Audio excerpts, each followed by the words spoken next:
Hello, and thank you for the opportunity to present today. My name is Aubrey Poppel, and I am presenting a comprehensive technology infrastructure analysis and strategic plan for Dalton Public Schools in Dalton, Georgia. For my final class here at Kennesaw State.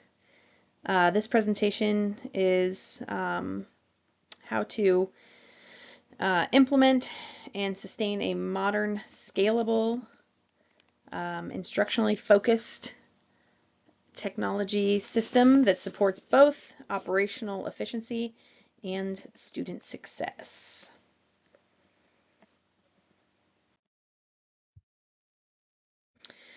Dalton Public Schools serves approximately 8,000 students and is pretty diverse student population with a strong need because of that diversity for equitable access to instructional resources. Since 2014, our district has operated as a one-to-one device environment, and we rely heavily on digital platforms such as our learning management system of Canvas and our student information system of Infinite Campus. From an instructional standpoint, our district has always had a strong focus on personalized learning, credit recovery, and improving our graduation outcomes. Due to our diverse population, graduation rates have been a little bit lower, but because of our strategies, we've been able to help improve those outcomes strongly based on implementation of technological resources. These priorities create a demand for systems that provide real-time data, streamlined workflows, and consistent progress monitoring across all schools, specifically at the secondary level.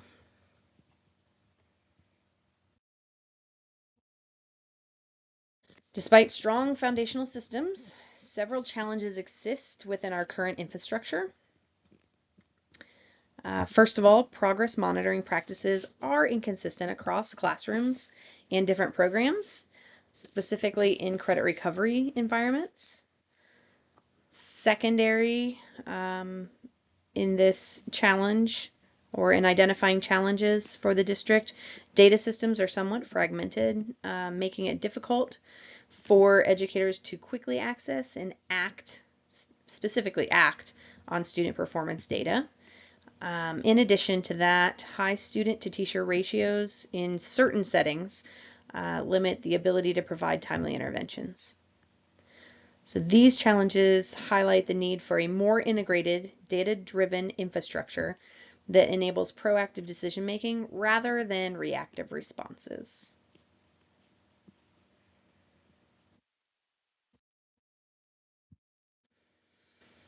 At the district level, reliable and scalable internet connectivity is essential. At Dalton Public Schools, we currently leverage high-speed fiber connections throughout the district, supported in part by E-rate funding, which definitely helps offset the cost and ensure equitable access for all of our learners. However, to ensure reliability, the district really needs to implement some redundant internet service providers with automatic failover capabilities.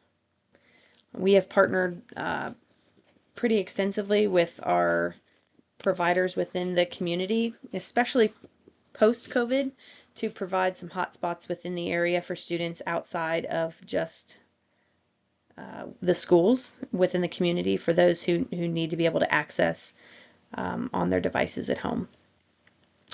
Looking ahead, bandwidth capability and capacity must scale to support the emerging technologies that we are now seeing being used across education really and life outside of the education world, like AI tools, real-time analytics, and the increased device usage with a target really of 10 to 40 gigabits at the core.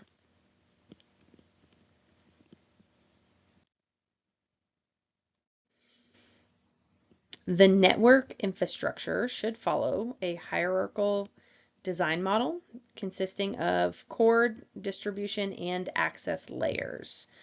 This type of structure supports scalability, simplifies management, and enhances performance. Network segmentation through VLANs is critical to separate student, staff, and guest traffic on our networks, which will help improve both performance and security with day-to-day operations. Additionally, we have moved to a cloud managed network to help our students with their devices as well as staff members. By adopting a cloud managed network solution, it really helps to centralize monitoring. It helps with faster troubleshooting and improved reliability across all the school sites.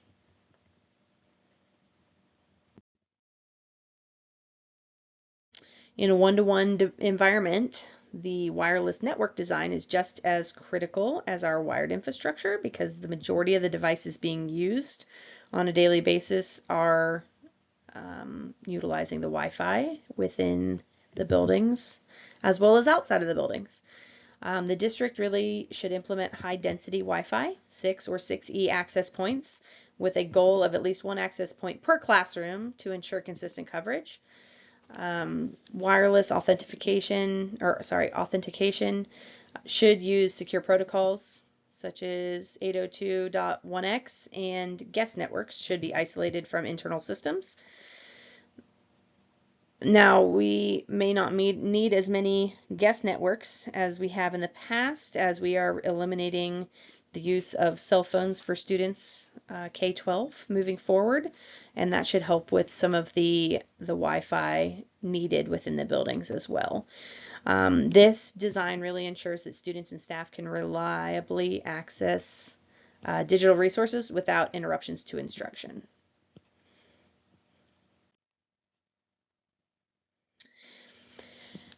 At the application level, Dalton Public Schools already utilizes systems, key systems such as Canvas as our learning management system and Infinite Campus as our student information system. The next step is deeper integration, particularly through implementation of a progress monitoring tool that connects these two systems. We've been working to figure out a way to help bridge these systems here within the district, but there are some administrative decisions that have to be made in order to get everyone on the same page that allow for some of that connectivity. So further discussions need to be made on that at the district level to make those decisions, and that will help to bridge the gap between our learning management system and our student information system. Cloud-based storage solutions such as Google Workspace or Microsoft 365 provide scalability and collaboration capabilities. Right now, Dalton Public Schools is a Microsoft district, but we are looking at possibly moving to a Google district as we consider our devices and the possibility of switching our contracts with our technology providers for our one-to-one device program. Finally, implementing a single sign-on and identity management system ensures seamless access while maintaining security efficiently.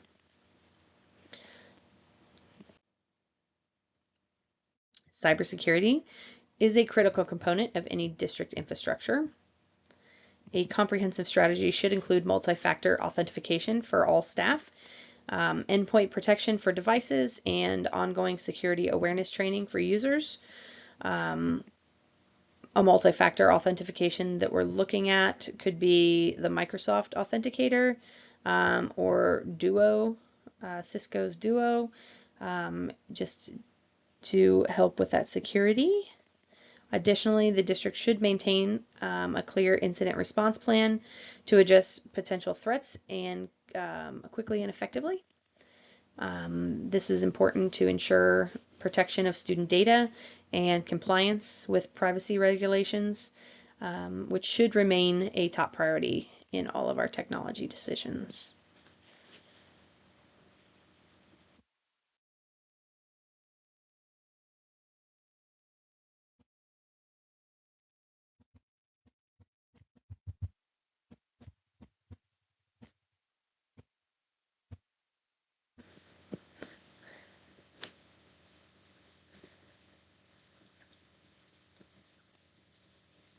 Additionally, as we consider our BYOD strategy, we want to make sure that we have secure onboarding, separate network access for each user, as well as a testing network as needed for when we have secure testing. There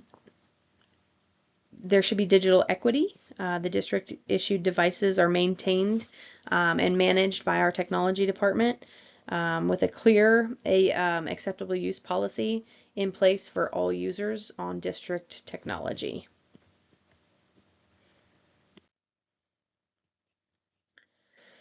To help sustain this infrastructure, a strong support system is essential. So a tiered help desk model helps or allows for efficient resolutions of issues from basic troubleshooting to advanced technology support. The district should also implement a structured device lifecycle plan, which replaces the devices every 3 to 5 years. Centralized ticketing systems and on-site support personnel ensure that technical issues do not disrupt teaching and learning.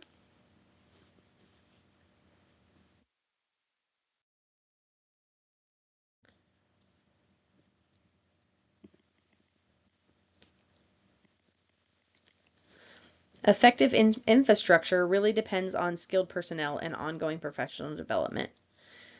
The district should maintain a balanced staffing model that includes network engineers, cybersecurity specialists, and instructional technology coaches. Professional development should align with learning forward standards and focus on helping educators use data and technology effectively in the classroom. This ensures that investments in infrastructure translate to improved instructional outcomes.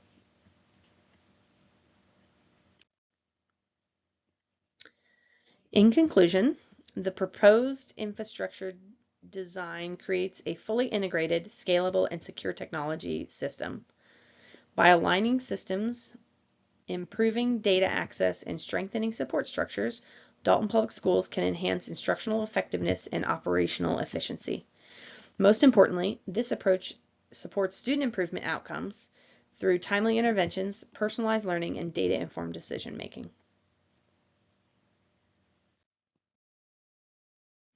This process reinforced the importance of balancing innovation with sustainability.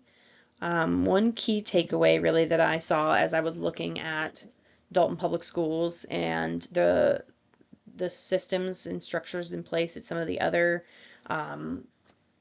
schools that were provided as examples.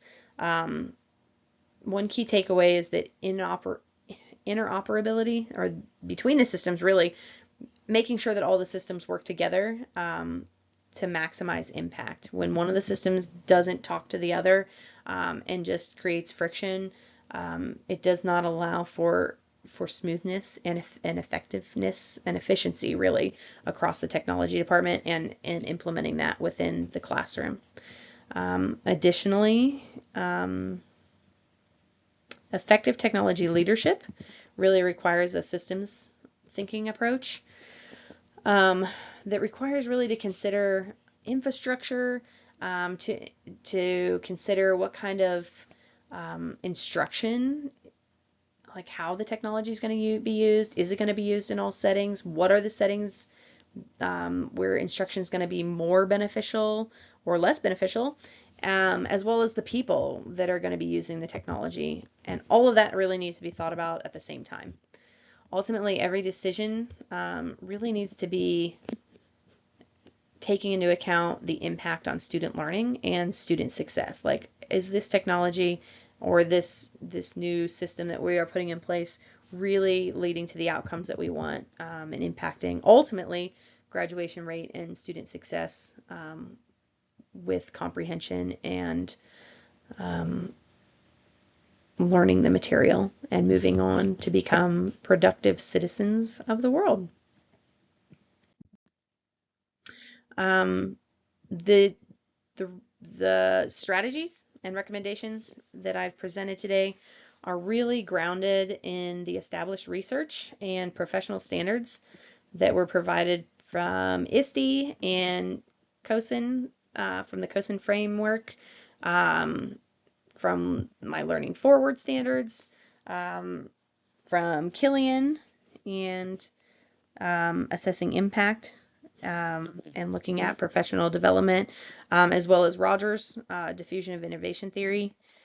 These frameworks really help to ensure that my proposed infrastructure is both research-based and aligned with best practices for EdTech leadership. Thank you.